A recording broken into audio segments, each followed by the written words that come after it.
안녕하세요. 복음 토크 5번째 시간입니다. 오늘 주제는 하나님의 섭리입니다. 상당히 오랜만에 다시 돌아왔죠. 그냥 조금 바쁘다. 이번 주 뭐 남부연애 수련회 영상 준비한다. 뭐 한다 이러다 보니까요.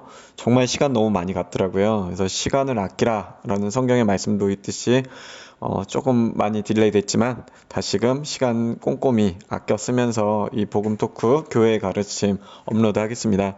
오늘 주제는 하나님의 섭리예요. 하나님의 섭리. 근데 이제 눈치채시는 분들도 있으시겠지만 이 교회 가르침 편은 조직 신학에서 일반적으로 가는 그 신학의 사고 논리의 순서를 따라가요. 그러니까 보통 일반적으로 기독교 신학에서 조직 신학, 특별히 이제 체계적인 신학을 할 때 그 논리 구조를 따라가면은 제일 먼저 나오는 게 이제 성경의 권위가 이제 극복되면 신론, 하나님은 누구신가, 이제 하나님의 속성에 대해 하나님의 성품에 대해서 나누는 게 이제 조직신학의 첫 번째예요. 그리고 이게 끝나고 나면은 두 번째로 들어가는 게 인간론. 인간론 크게 두 개로 나눠져요. 인간의 죄인과 하나님 형상론에 대한 이야기가 이제 나눠질 거고요.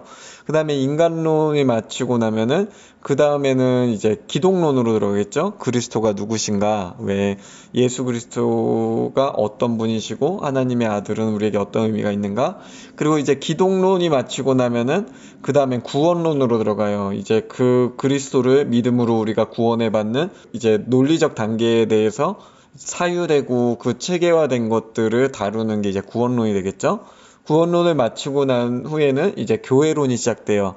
그리스도 예수를 믿어 구원을 얻은 자들의 성도의 모임으로서 이 교회의 정체성, 그 가치, 그 의미에 대해서 이제 신학적인 논의를 하게 되고요. 그 다음에 이제 교회론을 마치고 나면 종말론으로 가게 되는데, 보통 그 중간에 이제 구원론과 인간론 가운데 이제 성령론을 요즘 많이 넣어요. 왜냐면은 성령께서 우리 마음속에 들어오셔서 우리와 연합함으로 그러니까 그 하나님의 구원의 삶을 이룬다. 그리고 또 특별히 성화에 있어서 성령께서 우리가 하나님을 닮아가고 그리스도의 그 열매를 맺어가는 데 있어서 성령의 역사를 많이 다루기 때문에 그 사이에 성령론이 들어가요. 이제 마지막 아까 얘기했지만 교회론과 종말론 사이의 이야기를 다루게 되는 게 이게 일반적인 신학적 사유의 순서입니다. 교회론 다음에 요즘 추세에는 뭐 종교학에 대해서도 많이 다루더라고요. 종교론에 대해서 다원주의 그리고 이제 우주적 성령론이라 해가지고 과연 성령의 역사가 교회에 종속되는가에 대한 그런 논의들을 다루는 신학들도 있어요. 하지만 오늘 저희가 나가는 것은 이제 신론에 속합니다. 하나님의 섭리에 대해서 나눌 거고요. 복음 토크가 사실 지금 녹음은 하지만 원래 교화는 초안이 있어요. 46강으로 했었는데 물론 이 진행하면서 많이 수정될 거지만 지금은 5번째 하나님의 섭리에 대해서 다루려고 합니다. 자, 그럼 하나님의 섭리는 무엇인가? 일반적으로 기독교 말고도 섭리라는 용어를 많이 써요. 섭리라는 의미는 이 세상을 움직이는 그 원래 이런 뜻인데 우리 신앙 속에서의 섭리는 하나님이 주권자시잖아요. 그 하나님께서 세상과 만물을 다스리시는 그분의 의지, 목적 등을 이야기하는 것이 바로 섭리예요. 그래서 오늘 이제 지금 화면 보시면요, 4가지 방식이 있는데, 첫 번째 이 섭리는 하나님의 목적 안에 있다. 그러니까 하나님을 사랑하는 자, 곧 그의 뜻대로 부르심을 입은 자들에게는 모든 것이 합력하여 선을 이루느니라 라는 로마서 말씀 있잖아요. 이 말씀처럼 하나님의 목적 안에서 이 세상이 다 하나님의 다스림과 통치를 받는다. 그리고 두 번째는요, 하나님께서는 다양한 방식으로 이 세상을 섭리하신다는 거예요. 그러니까 우리가 생각할 때는 하나님이 선하시고 하나님 전능하시니까 선만 있으면 좋겠는데 그게 아니고 이 세상 가운데 고통도 있고 아픔도 있고 소위 우리가 말하는 악한 것들이 있단 말이에요. 그런데 이 악한 것들이 어째서 존재하는가에 대해서 물론 더 나가면 이제 다음이나 다다음 시간쯤에 하나님의 신정론이라 해가지고 하나님의 정의, 하나님이 옳으시다라는 걸 증명하는 그런 가르침에 대한 나눔 때 자세히 나눌 거지만요. 분명한 건요. 그 징계, 고난, 어려움을 통해서도요. 하나님이 이 땅 가운데서 이루시는 것들이 있다는 거예요. 그러니까 우리가 생각할 때 그건 악한 것인데 왜 이런 게 존재할까 하지만 그런 것들을 통해서도 하나님의 목적을 이루어가는 것들이 있다. 그리고 세 번째는요. 우리는 다 할 수 없다는 거예요. 그러니까 우리는요. 인생에서 일어나는 모든 일을 알 수 있는 위치에 있는 존재가 아니에요. 그거를 아시는 분은 오직 하나님이시다라는 것들을 지금 얘기하고 있는 거죠. 자, 그리고 마지막으로 그럼에도 불구하고 그리스도 예수와의 연합을 통해, 그러니까 하나님께서 우리에게 독생자 예수를 보내주셨잖아요. 하나님이 우리를 불러주신 의미가 하나님의 주권 안에 있다는 거예요. 하나님의 주권 안에서 이 땅이 창조되었고, 또 그 하나님의 의지와 하나님의 그 목적의 가장 키포인트는요, 하나님께 영광을 돌리기 위함이에요. 우리는 하나님께, 이 세상 피조물은 하나님께 영광을 돌리기 위해 존재한다.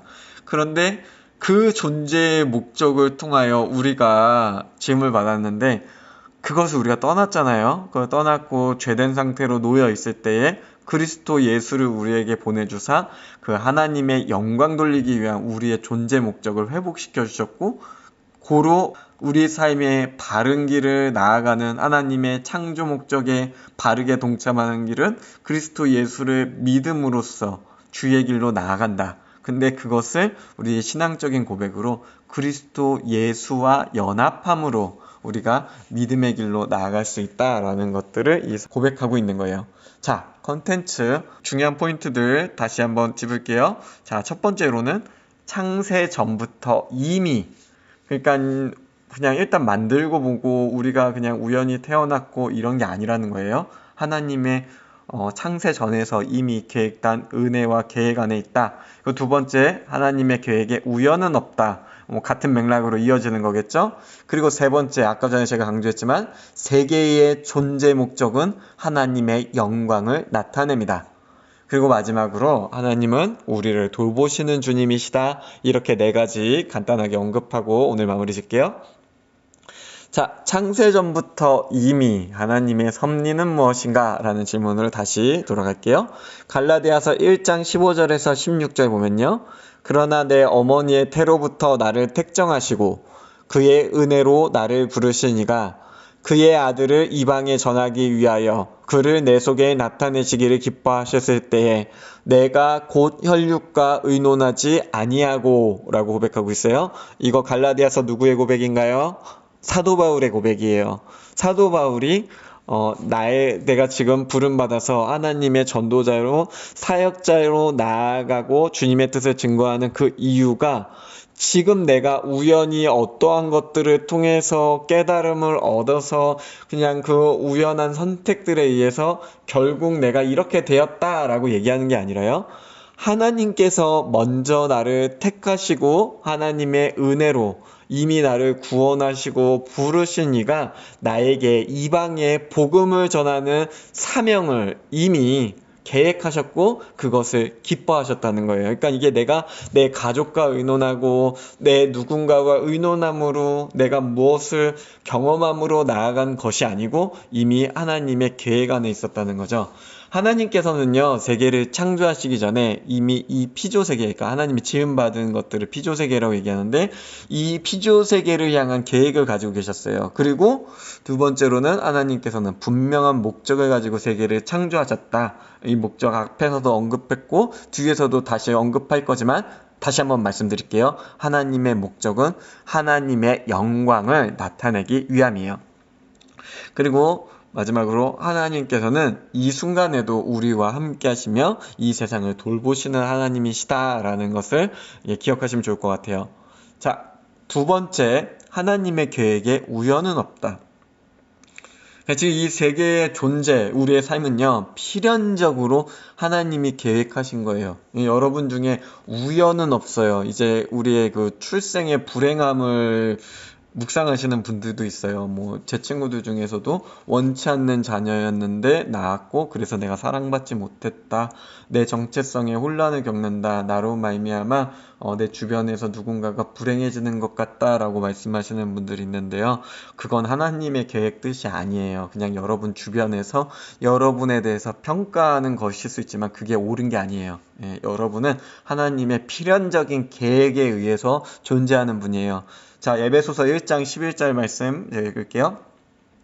모든 일을 그의 뜻의 결정대로 일하시는 이의 계획을 따라 우리가 예정을 입어 그 안에서 기업이 되었으니. 그러니까 여러분, 모든 건요, 하나님의 결정대로 이 세상이 흘러간다는 거예요. 근데 일단 먼저 이 얘기부터 드릴게요. 우리의 삶은 필연적인 하나님의 계획으로 말미암음이다. 근데 이게요, 지금 잘못 착각하시면 안 되는 게 이게 숙명론은 아니에요. 그러니까 네 운명 어차피 결정돼 있어. 뭐 네가 노력하고 이런 거 다 필요 없는 거야. 뭐 그런 것들 다 동기부여할 필요 없어. 이거 잘못된 이해예요. 이거 심지어 칼빈이 얘기한 예정론도 이 숙명론을 얘기하진 않아요. 뭐 이제 가끔 하이퍼 칼빈니스트라고 해가지고 이제 칼빈주의를 너무 막 이렇게 발전시키 논리로만 너무 집중을 하다 보니까 뭐 결국 따지고 보면 우리의 모든 건 다 정해졌다. 그러니까 이게 뭐가 문제냐면 이런 생각을 하면 전도를 할 필요가 없어요. 예, 사람들한테 복음을 전할 필요가 없어요. 왜냐면 하나님이 알아서 하시니까. 이게 옛날에 윌리엄 캐리라는 선교사가 복음 증거를 해야겠다고 너무 큰 은혜를 체험해서 우리가 하나님의 복음을 전할 때입니다. 제2세계, 제3세계를 향해서 우리가 복음을 들고 나가야 할 때입니다. 할 때 이 기독교 칼빈이즘을 약간 숙명론으로 받아들인 목사들이 이렇게 딱 무안을 준 게 이 얘기예요. 안깨. 하나님이 원하신다면 알아서 구원하실 것이세. 그냥 전도하러 가기 싫다는 얘기죠, 사실. 근데 하나님의 계획, 필연적인 계획이라는 거는 그걸 얘기하는 건 아니에요. 물론 우리가 논리로 다 설명할 수는 없어요. 뭐 여러 가지 얘기를 하죠. 하나님의 큰 그림이 있고 그 큰 그림의 틀을 벗어나지 않는 자유 안에서 우리가 계획한 가운데 동참할 수 있다. 그러니까 우리가 어떠한 선택을 했어도 그 큰 그림 안에서 벗어나지 않기 때문에 그렇기에 우리가 온전한 자유를 누린다라는 그런 주장을 하는 사람들이 있고요. 또 반대로 저는 이제 감리교인이고 웨슬리안인데 존 웨슬리 같은 경우는 그 부분들에서 약간 우려를 좀 표했어요. 그러니까 뭐냐면은 우리가 죄악을 해서 하나님을 떠났고, 그러니까 누군가는 큰 그림으로 하나님의 은혜 안에 있고, 누군가는 큰 그림 안에서 이미 처음부터 유기됐다. 그러니까 하나님이 내버려 두셨다라고 보는 견해가 있는데, 이건 하나님의 뜻이 아니다. 왜냐면, 그럼 그리스도의 십자가 보혈의 그 능력이 미리 하나님의 계획된 사람들을 통해서만 나타난다라는 말인데, 그것이 과연 옳느냐 이런 비판도 있는 거예요. 하지만 이제 오늘날 대부분의 신학자들은요, 이 하나님의 필연적인 계획, 하나님의 그 계획이 숙명적으로 우리가 기계적으로 모든 그 커리큘럼에 따라 움직이는 존재가 아님을 대부분 인정해요. 예, 그리고 또 하나님의 구원과 은혜의 제한에 대해서는 이거는 아직 의견이 많아요. 뭐 의견이 많은데 그 부분까지는 나중에 시간 낼 때 다시 한번 얘기를 할게요. 하지만 분명한 건 뭐냐면 하나님이 우리의 삶에 계획을 가지고 계시다는 게 우리 인간이 커리큘럼대로 숙명론적으로 살아가는 건 아니에요. 이 안에서 분명 우리의 선택의 기준이 있다는 것이고 이 선택을 가지고 뭐 우리 인간의 자유의지다 혹은 뭐 이제 좀 강하게 말씀하시는 분은 그건 사실 자유의지가 아니다. 하나님의 것을 선택하지 않는 그것은 필연적인 자유의지가 아니고 사실은 노예의지인데 우리가 그걸 자유로 착각하는 것이다. 이런 견해도 있어요. 예, 이 부분은 나중에 시간 될 때 체계적으로 할게요.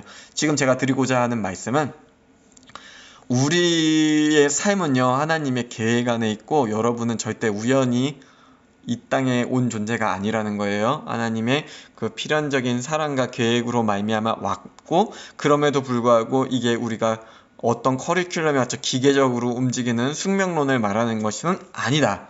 필연적인 하나님의 계획으로 우리의 존재가 있다라는 거예요. 자, 그리고 그 다음에 자연의 순환. 그러니까 사실 보편적인 이제 섭리론을 얘기할 때는 자연의 순환을 많이 생각을 하세요. 자연이 존재 목적화, 뭐 해가 뜨고 지고 낮이 오고 밤이 오고 높은 데서 낮은 데로 흐르고 중력의 영향을 받고 이 모든 게 사실은 자연의 순환이고 자연의 힘인데 이 또한 하나님의 섭리 가운데 있다는 거예요.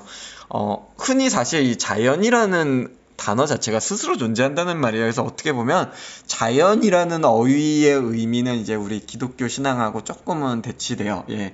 하나님께서 창조의 의지로 만드셨기 때문에 스스로 존재하는 게 아니죠. 하지만 우리가 이제 우리의 용어 가운데서 받아들이는 자연은 사실 지금 그런 용어는 아니잖아요. 인위적인 것에 반대, 우리 인간들이 스스로 만들고 인간의 그 문명과 기술과 그것에 상관없이 존재하는 것들을 얘기할 때 이제 자연이라고 우리가 얘기를 하잖아요.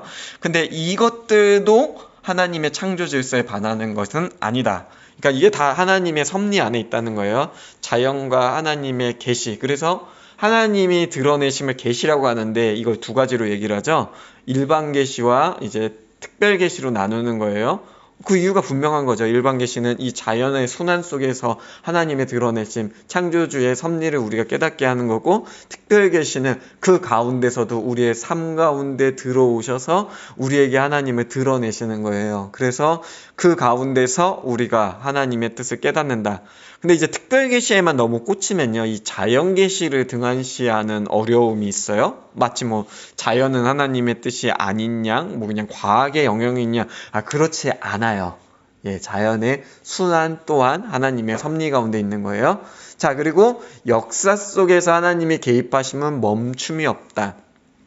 그러니까 오늘날 이제 과학이 발전하고 이 자연의 순환을 이제 이제 수학을 가지고 자연을 증명해내는 거죠. 자연과학을 통해서 나타내기 때문에 오늘날에는 기적과 하나님의 개입하심은 없다. 사실은 우리가 무지하기 때문에 우리의 그 두려움과 기대의 영역으로 나온 것 뿐이다 라고 주장하면서, 사실은 뭐 이제 거기서 유신론과 무신론으로 나눠요. 하나님이 계시다라고 주장하면 이제 이신론, 이게 다른 말로 자연신학이에요. 그냥 자연 그대로 순리대로만 있고 이걸 창조하신 하나님이 있다. 그래서 뭐 시계공을 비유를 하는데, 뭐 오늘날 시계공은 사실 와닿지 않죠. 뭐 오늘날 전자시계 얼마나 그 뒤에 그 피드백 좋아요. 뭐 다시 뭐 인터넷 인공위성을 통해서 시간 조정도 가능하고 오늘날. 그런데 이 당시에 시계공 얘기는 그 시계공 얘기가 아니고 그냥 만들고 돌리고 나서 간섭하지 않는 시계공이에요.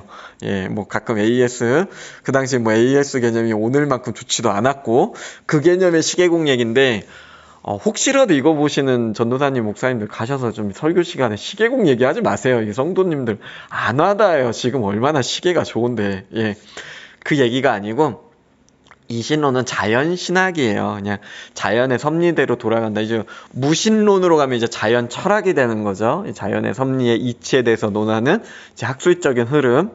예, 그렇게 이해하시면 더 좋을 것 같아요. 자, 세 번째. 세계의 존재 목적은 하나님의 영광을 나타냅니다. 사실 포인트는 우리 신학적 관점에서 섭리의 포인트는 이거예요. 우리 인간뿐이 아니라 이 세계의 모든 존재 목적이 하나님의 영광을 위해 나타냅니다. 왜냐하면 이제 사실 이 세상의 존재 창조 목적이요, 삼위일체 하나님의 그 태초전의 사랑의 관계 속에서 그 사랑의 구현을 나누고 실체화한 게 이 세상이다라고 보는 거예요. 그래서 하나님께서 창세 때에 말씀하시고 그것을 볼 때마다 보시기에 좋았더라 라고 말씀하시고 선포하시는 거죠. 그런데 문제는 이제 죄와 타락으로 인하여 하나님의 뜻을 떠나 자신의 욕망을 우상으로 발현하는 그런 타락의 과정이 있었다. 뭐 슐라이어마어 이야기 유명해요. 뭐 아니 하나님의 창조가 완벽한 세계면 이런 타락의 가능성조차 존재하지 않았어야 됐다라고 말씀하시는데요. 아까 섭리 시작할 때 말씀드렸듯이 우리는 그 모든 걸 이해할 수 있는 위치에 있지 않다. 이게 하나님의 주권의 관점에서 가장 바른 답인 것 같아요. 물론 우리가 다양한 답들을 논할 수는 있지만, 예, 그것도 하나님의 신정론 편에서도 다루겠지만 가장 좋은 답은 그거예요. 우리가 하나님의 모든 뜻을 이해할 수 있는 위치에 있지 않은 존재인 거예요, 우리가. 예. 자, 그래서 그럼에도 불구하고 우리를 구속하고 영원한 예배의 자리로 우리를 초대하시기 위해서 그리스도 예수를 보내주셨다. 그래서 우리가 하나님 사랑, 이웃 사랑의 세 계명을 받았잖아요. 그 중에서 사실 제일 기준이 되는 건 하나님 사랑이에요. 하나님 사랑이 영생의 길로 이어지고 그 사랑을 전하는 이웃 사랑이 바로 그 영생의 모든 걸 초래하는 거기 때문에 본질은 영원한 예배, 하나님을 높이며 하나님의 영광을 나타내는 거예요. 이게 이 세상의 창조 목적이고, 우리가 복음을 전하며 사랑을 실천하는 것은 그 길에, 그 영원한 생명의 길에 우리 이웃을 초대하는 것이다. 그렇게 이해하시면 좋을 것 같아요. 자, 그리고 네 번째로 하나님은 우리를 돌보시는 주님이시다. 아까 얘기한 그 이신론 자연 철학에 반대되는 얘기인 거죠. 하나님이 이 세상의 주권자시고 우리가 생명을 누리는 이 모든 순간도요, 다 하나님의 허락하심으로 가능하다는 거예요. 그러니까 이 세상을 유지하는 질서가 그냥 순리이고 당연한 것이다 라고 생각하지만 그게 아니고 그마저도 하나님의 허락하심 가운데 있다는 것이죠. 하나님께서는 이 우주 만유를 일정한 법칙으로 다스리시지만 동시에 당신의 이름과 영광을 위하여 때때로는 이 자연 순리를 거스르는 이적과 표적을 보이시는 분이시기도 해요. 대표적인 게 이제 그 여호수아가 전쟁할 때 이스라엘 민족을 광야 전쟁할 때 해를 머물게 하신 사건이죠. 우리가 생각할 때는요, 그냥 단순하게 하나님이 그냥 해를 멈춰라, 해가 멈췄구나. 근데 그 사건이 아니에요. 이게 얼마나 놀라운 일이에요. 생각해 보세요. 우주가 공전을 해요. 행성이 항성을 중심으로 별을 중심으로 공전을 하는데 이 공전을 멈추며 그 낮에 그 전쟁의 시간을 유지하기 위해서 우주의 모든 섭리와 흐름을 바꾸신 거예요. 그게 바꿔야만 가능해요. 예, 근데 그걸 하나님의 뜻으로 하시는 분이 하나님이에요. 이게 대단한 게 뭐냐면은 성경의 기록의 차원에서 보면은 단순하게 그 전쟁을 위한 시간을 벌어준 사건이지만요, 전 우주적으로 보면요, 이건 말도 안 되는 정말 하나님의 전능함에 이것이 우리가 믿음으로 인정한다면요, 이건 정말 뭐 말로 설명할 수 없는 거예요. 그 우주적 원리와 그 생명을 유지하기 위하여 공전을 통하여 그 중력의 운동을 통하여 유지되는 이 모든 질서 가운데서 하나님이 초월의 능력으로 뚫고 오셨다. 이게 믿음으로 고백되시면요, 여러분 정말 하나님이 얼마나 크신 분인지 다시 한번 우리는 믿음으로 고백할 수 있는 분이에요. 누구를 위하여? 당신의 선택한 자녀를 위해, 당신의 약속의 자녀를 위해, 당신의 살아계심을 증명하기 위해 이 크고 놀라운 일을 이루시는 분이 바로 우리 주님이시라는 거예요. 이렇게 생각하면요, 하나님의 섭리는 정말 대단한 은혜예요. 하나님께서 이 땅 가운데서 다스리시고 주님의 계획 가운데 우리를 이끄시며 당신의 이름과 영광을 위하여 정말 우리가 상상할 수 없는 크고 놀라운 능력을 발휘하시고 보이시고 증거하시며 그것이 당신을 예배하기 위해, 근데 우리의 입장에서는요, 우리를 구원하실 위함이에요. 우리의 생명을 구원하시며 우리에게 영원한 생명과 큰 기쁨, 당신이 태초에 천지를 창조하실 때 그 사랑의 관계에 우리를 초대하시기 위함이에요. 이렇게 우리가 깨달은다면요, 하나님의 섭리는요, 정말 놀라운 은혜의 말씀이 될 줄 믿습니다. 예, 오랜만에 복음 토크 녹음하면서 아마도 제가 제일 걱정되는 건 제 말이 좀 빨랐을 것이다. 그리고 두 번째로는 굉장히 페이지를 적게 써요. 짧게 하려고. 근데 지금 녹음을 마치는 시점을 보니까 제 녹음으로 지금 24분째예요. 이제 편집되면 조금 줄어들 수도 있지만 하여튼 늘 제가 원하는 거는 내 신앙, 그러니까 이거는요, 여러분 지식을 늘리는 게 목적이 아니고 여러분한테 신앙, 기독교 신앙, 하나님을 믿는다는 거, 예수님을 믿는다는 게 무엇인지 조금 더 생각할 시간을 갖는 게 목적입니다. 여러분들 오늘도 하나님의 은혜 안에서 주님의 복음 온전히 누리며 기뻐하시는 하루 되길 소망합니다. 마치겠습니다. 감사합니다.